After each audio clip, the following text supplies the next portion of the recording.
Is technology at your work distracting you from actual work? Do you spend too much time troubleshooting PC or internet issues? IT Enabled can help. Our team of IT specialists can help you tackle your technology troubles and get you focused on growing your business in no time. Call to schedule your technology consultation. 936-225-3329. IT Enabled. We're here to help.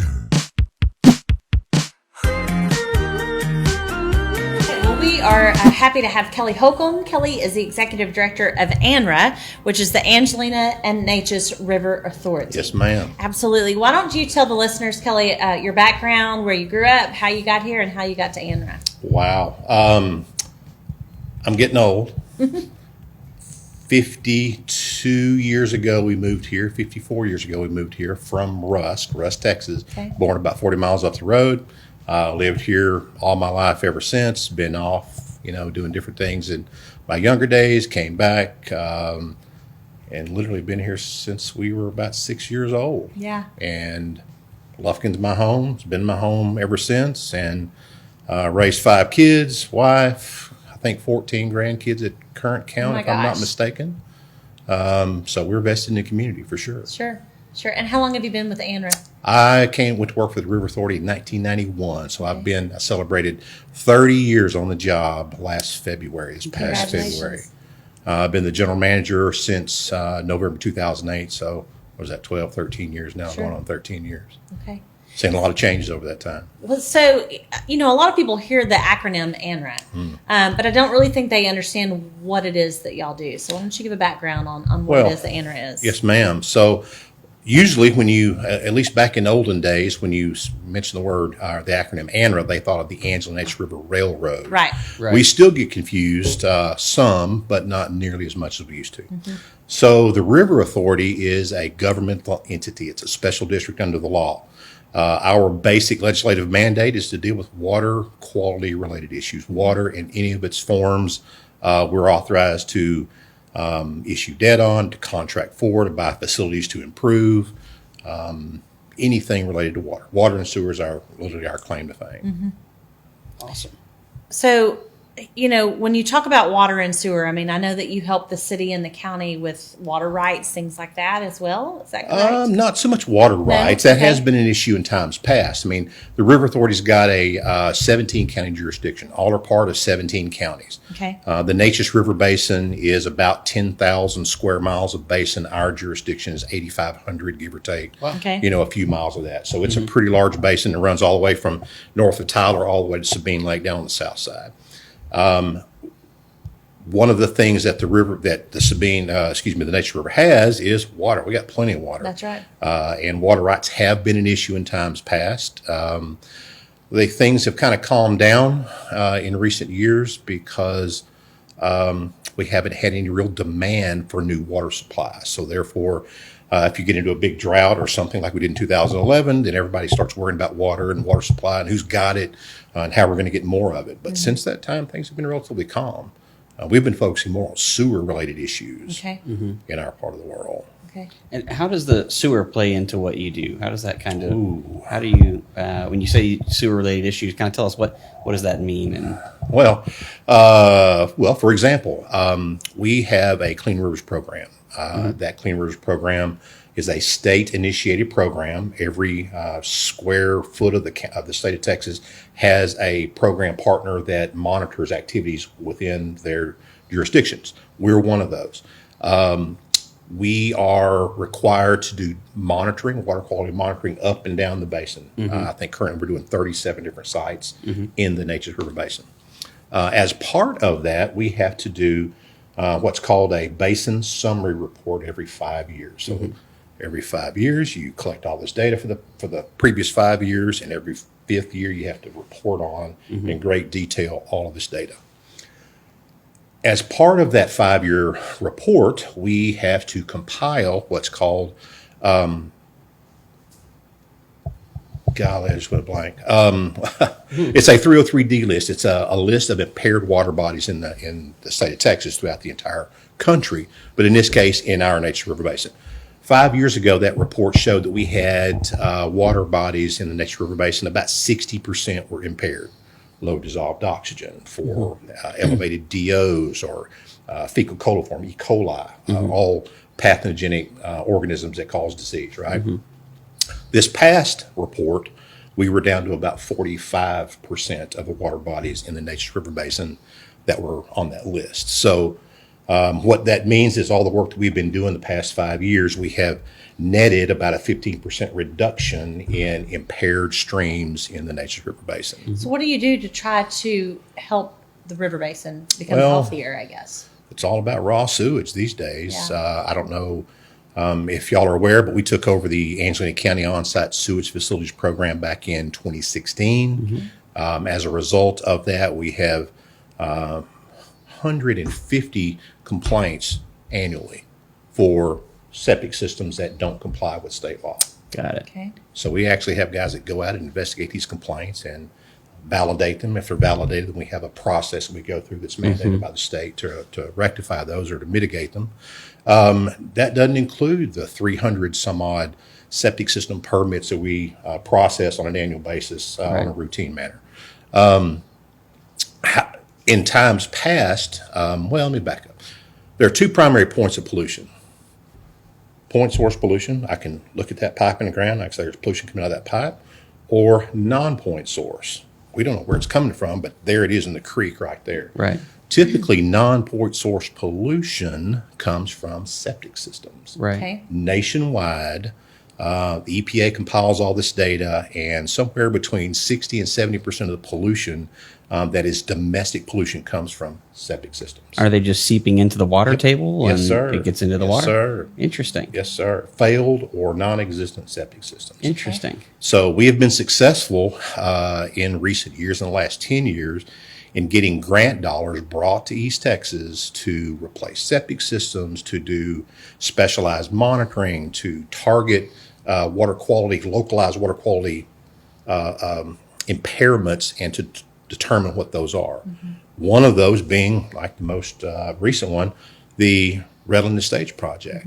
And that one discharged raw sewage in the Angelina River since the early 80s. Nobody really knows when that began, but sometime in the mid to early 80s. Wow. About 5,000 gallons a day of raw, untreated sewage Wow. in the river every single day that passed by. Wow. So we decided to take it on. We were successful in getting some grants and tied that system into our regional sewer system over on Highway 69 North. Interesting.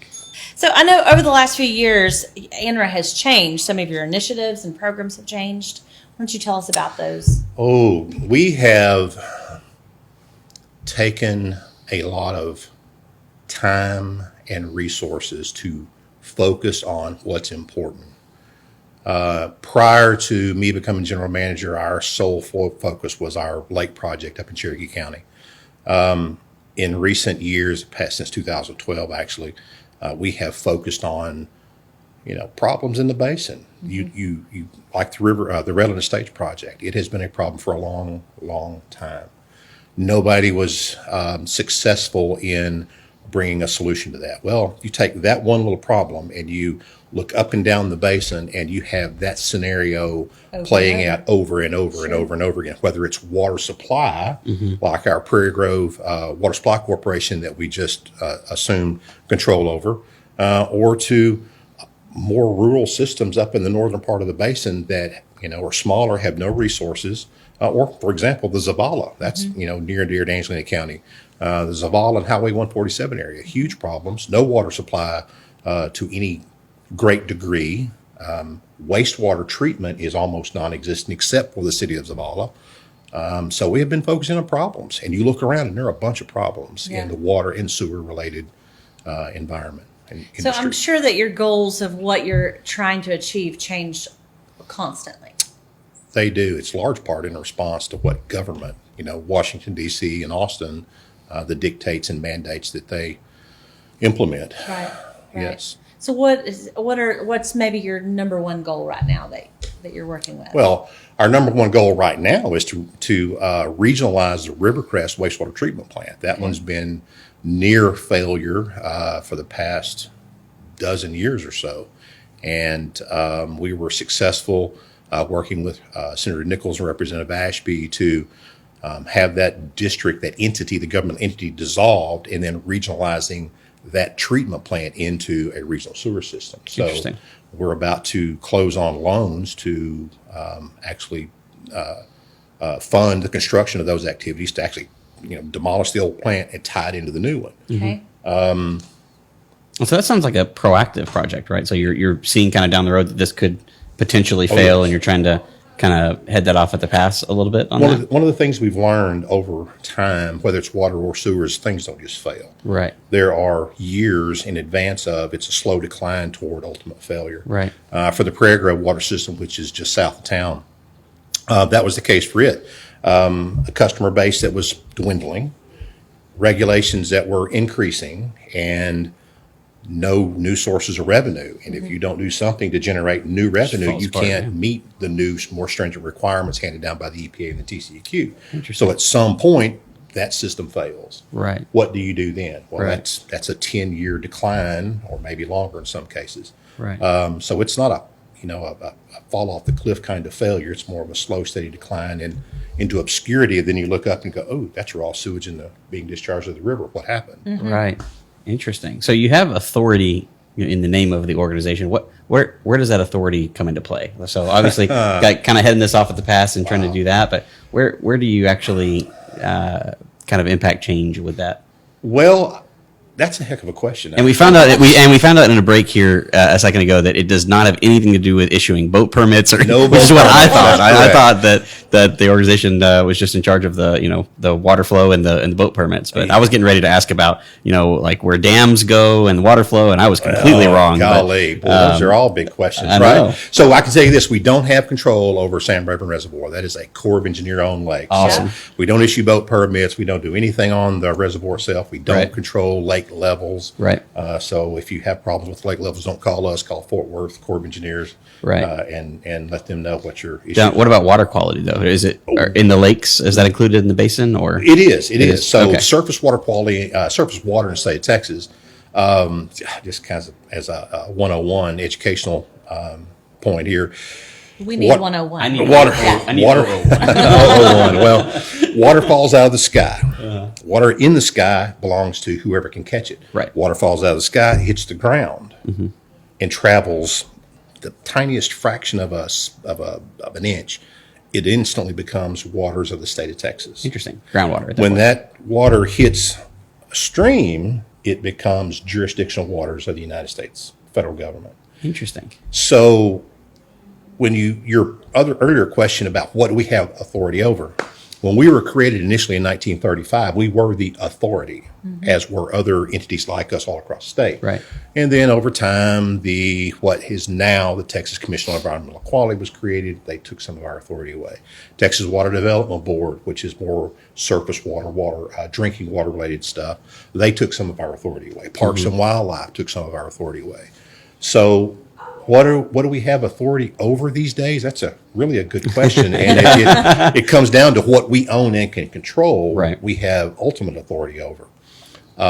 Where we have authority in other areas like water quality, it's through the state of Texas and the laws that are on the books at that time and how we can interact with that process. So, for example, with our Clean Rivers program, it's their program. We have the authority to go monitor under the terms of the contract. We have the authority to enter property, not houses, but to go on people's property to look for water quality violations as part of that authority given to us again by the state of Texas. And this doesn't have to just be property that's like immediately adjacent to the river, right? Oh, that's this, correct. That's so correct. this is, you could be a long way away That from. is correct. You don't have to be Yes. water. You're not talking about just waterfront septic systems. This could be, so any septic system within this area. Yes. You're checking that out to make sure, Yes. because that will get into the water table, and that's what can That is cause correct. impairments. Interesting. Yeah, surface water, and eventually it's going to Interesting. either hit the Gulf of Mexico or it's going to be absorbed into the ground and become drinking water at some Wow. point. So you really want us out doing the things that we're doing because there's no other. We've been called all kinds of things. Water police comes to mind. That's kind of what we do. Is we're there to deal with those water quality issues. If it's out of our jurisdiction, Right. then we've got an upline TCEQ, Corps of Engineers that we end up reporting to. Sure. If it's out of our jurisdiction, we can't control it. Right, right. What's the downfall of not? I don't want to call you the water police, but policing this. Yeah. Right? What's kind of the you talk about these impairments and the numbers that you gave me earlier, like that seems crazy. You said 5,000 gallons a day, right? 5,000 gallons a day, which yes. it's hard to, like when you talk about oil spills, realize how much water there actually is. But so what's the downside of that? So when you're policing and then looking for those issues, what can it cause? What are the what's the fallout of that, I guess? Well, there are a couple of things. Number one is you see the mindset and the mood of the world today. It is a dangerous world out there, and one of the things that burdens me significantly is I send my guys out on a daily basis for septic system complaints, for example. Right. You never know what you're walking up on. You never know the kind of person you're going to be when you knock on the door. Mm-hmm. And it is always, always, always in a negative environment. We're Right. there to police a problem, Right, as right. it were. That's number one on the Instead list. of we're trying to help you. We're trying to, Right. but people don't see it that way. Yeah. I mean, Yeah. I'm already poor, and you're going to come in and tell me my septic system is messed up, which I kind of So already can knew. you find people? We don't have the ability to find. No. Okay. No. What our ability under the law is that we, and by TCEQ as well, we do an investigation, we validate a complaint, we document it, there's a series of notifications that we're required to send. And at the end of that period, it's a 60-day period in most cases. If they don't resolve the problem, then we file charges with the justice of the peace, Okay. and it goes down that Interesting. path. Goes on that avenue.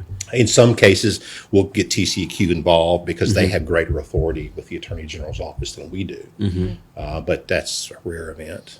Yeah. So environmentally, what are kind of the fallouts that you're trying to protect against, right? So that 5,000 gallons of sewage that was per day that was getting into that. What's the repercussions of that? I mean, obviously, I would imagine like fishing and just the quality of the area, I can imagine gets bad. But what are you trying to hedge against there? Well, it is all about adhering to the water quality standards set by the state of Texas. Every stream in the state of Texas has a series of standards, whether it be for dissolved oxygen or pathogens or heavy metals or, Right. BOD, for example. BOD is a measure of how much food is available in the water to cause or to allow pathogens to grow.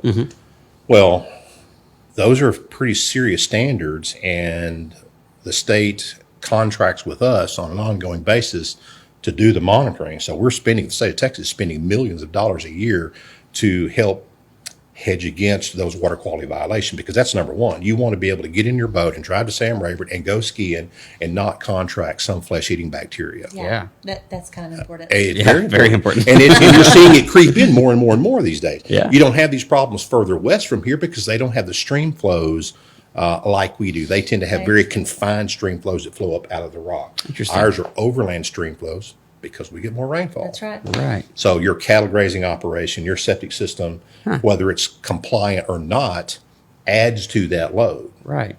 Rainwater hits the ground, picks up nutrients, washes it down to the stream. It collects and concentrates in the stream. Bugs like it. They deplete the oxygen, starts killing fish. Interesting. Dead fish creates all kinds of other negative Man, what a impacts to the cycle. stream. God, this is cool. It This really is. It interesting. is a big cycle. Yeah. It is a big, hydrologic cycle. That's right. That's For right. sure. You don't think about it when it rains that all of a sudden Yeah. this whole process is happening all over again. On an ongoing basis. That's right. And water quality, I mean, we all want clean, fresh water, Right. but you don't think about once one area is contaminated, how much that it impacts and how many people and how many animals and things like that it impacts. And that's a very good point, Terry. People don't realize how difficult it is to remediate, mitigate those impacts. Right. The Redland Estates project been ongoing since 1985. Wow. So that's how many? 35 years, 40 years in this before we finally remediated it. We got heavily involved in 2009. From the time we got involved in the fall of 2009 until the summer of 2018, when the construction project was deemed complete. I mean, that's almost 10 years of intensive work that somebody has to do. I mean, I've got folks on my payroll and consultants that are doing this work, and it costs big money, very technical, significant amount of rules and regulations that you have to navigate these days, and it's getting worse, by the way. Yeah. So while we talk about the water quality, how you said earlier that ours has gotten better, right? It's improved Correct. over the years, 15% since that last evaluation. So how is our water quality overall, and are we facing any like threats in the future? Something that we need to, I don't want to say worry about, but I don't know that I have a really good answer for that. There's always threats. Right. You're one. I mean, let's face it. City of Lufkin, been around forever. Got a big collection system. It's been in the ground for a long time. right. They, like every other sewer system, has problems occasionally. Right. It's old. It's pipe. It's mechanical. It's going to break. It's buried in the ground. You can't see it. You can't. You have no control over what people discharge into the sewer that clogs the pipe, that overflows the manhole, that runs into the ditch. That Right. there's always the potential for some major water quality let's think event. about during the Snowmageddon. Right. know, Snowvid. Here's the city, and all of a sudden we're without water. Yep. And then we, start getting water back on. We start unfreezing pipes. We've got pipes that are now busted. Now water is being contaminated. We're still having to boil water. I mean, that's probably the easiest thing to think about. Old pipes in the city and things like that. It happens, Yeah. right? And one of the things I've been doing rate making in the water business for a long, long time. People don't stop. Let's back up and talk about electricity. You can Snowmageddon proof the grid. That's not the question. The question is, are you willing to pay for it? Right. Same thing for water, same thing for sewer. You can apply any infrastructure to that. And in most cases, the answer is no. So you're managing this state of constant degradation, and, Right. and it's infrastructure management planning is the big buzzword. What can you these put a days. Band-Aid on? Exactly. Sure. Yeah. Interesting. Exactly. And if you got to have smart people to do this, and technology, all the computers Right. for the day, you couldn't do it before the Right. last 10 years, hardly. That's interesting. Well, we're thankful that we've got people in place that can help get water quality where it needs to be for our citizens, and it's nice to see everybody working together Yeah. to be able to do things. Yeah. Especially when you've got a crisis and Yeah. you've got an entire community without water. Right. I mean, that doesn't even seem like it should be happening. I'm like, Revelations is happening here, So to watch all the entities come together and work to get things back up, it was a And great people thing. worked hard. That's right. one of the things. I mean, we're in the utility business as well, and I don't know that the general public even realizes what No. goes on behind the scenes. I mean, people working, all night long. It's freezing cold, and right. you're in your house, no electricity, and you're snuggled up in your blanket. And I've got guys out there slopping around in mud holes. Right. And the city, every city in East Texas had that. That's right. And we take for granted a lot of those issues. Back in the day when we didn't have indoor toilets, you didn't have the water quality violations. Mm-hmm. Why? Because people were much more aware of what they It did wasn't and how out of that sight. is. It wasn't Exactly. out of sight, out It of wasn't mind. flush the toilet and it's gone. That's exactly right. right. It's much more interesting. Well, we're not going back to No, that. I'm not gonna advocating that at all. suggest that. No, I agree. That's not I the new agree. plan. I'm No, not no. going to advocate for that. That's great. Well, awesome. Yeah. Well, this has been eye opening. I told him on the break. I said most of the time when we have a guest on, I normally have a general idea of what it is that they do, but this one I had absolutely no idea. So apologies if I hit you with some really dumb That's questions okay. that you've had to answer. That's no, you're 1,000 good. times, but this was really fascinating. We love to bring on people, on our podcast and to be able to educate the public and Yeah. to be able to really tell them what you do, because I think, like I said at the beginning, I think people hear ANRA, but they don't really know what it is. So Well, and part of that is because we, prior to 2019, March of 19, we were in an old building downtown. Thank City of Lufkin for letting us live there all those years. And while it was a blessing in some hands, it was kind of a curse in others, because it allowed you to be safe and not step out and not do the things that we really should have been doing as a river authority. And since we moved over on the North Loop, things have been, we are more, you're visible. you can see us. That's Yeah. exactly right. We're visible, and It's in a such a very beautiful positive facility. way. And we've been blessed to have it, I tell you. Thank God for the people that support us and Yeah. help us do It's what we so do. pretty. It's a great building. And now when I pass by, I know what it is. I thought for sure that it was like fishery stuff. And like boats. Well, we do some fishery, right? Yeah. So one of the things that we're doing now is the alligator snapping turtle campaign. Oh, fun. We're becoming heavily involved in endangered species. Interesting. Mussels are the big one. They're Yeah. kind of on the way out the door in terms of something is proposed for listing. You have all this activity, and then it gets listed, and it kind of tapers off over time, right? Well, we're at the front side of that curve with regard to alligator snapping turtles. Okay. And one of the things we're trying to do is to obtain more data, because in almost all of these cases, there is no data.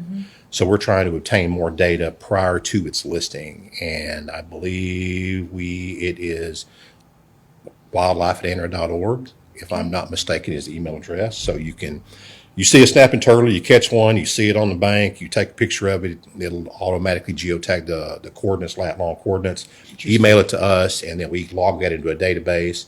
There are several entities that are partnering with us, TCQ, Parks and Wildlife, to upload all that data into a database so that we can then show, the powers that be, that it's not as extinct as you might think. Okay. Or maybe it is, as the case may be. But in the absence of data, people tend to make, things up. That's So, interesting. Man, those are such cool creatures to Oh, think they're- that they've been around since the dinosaurs. did y'all see the little baby one that was recently on our No. website? Somebody called a little baby snapping turtle, about Really? yay big. Maywin, I believe, we had a naming, contest. I believe Maywin was the name that Okay. they ended up giving this little baby That's snapping fun. turtle. Well, so if you see a snapping turtle, take a picture and let them know. Got a Yes, website? please do. That's Track it. awesome. Well, that's That's great. awesome. Well, thank you for being here Hey, today. my pleasure. Yeah, we Yeah. appreciate your time. I probably could have kept you on here for 3 hours asking questions about river stuff and all that great information, but we appreciate you coming on the podcast, and we want to thank you so much for listening to the podcast again this week. We are just so thankful for everyone that tunes in every week to learn more about our community and all of the great things that are here in the Angelina County area. So if you want to watch the video version of this podcast, you can catch it on the Chamber Facebook page as well as the Chamber YouTube page, and we will see you next week.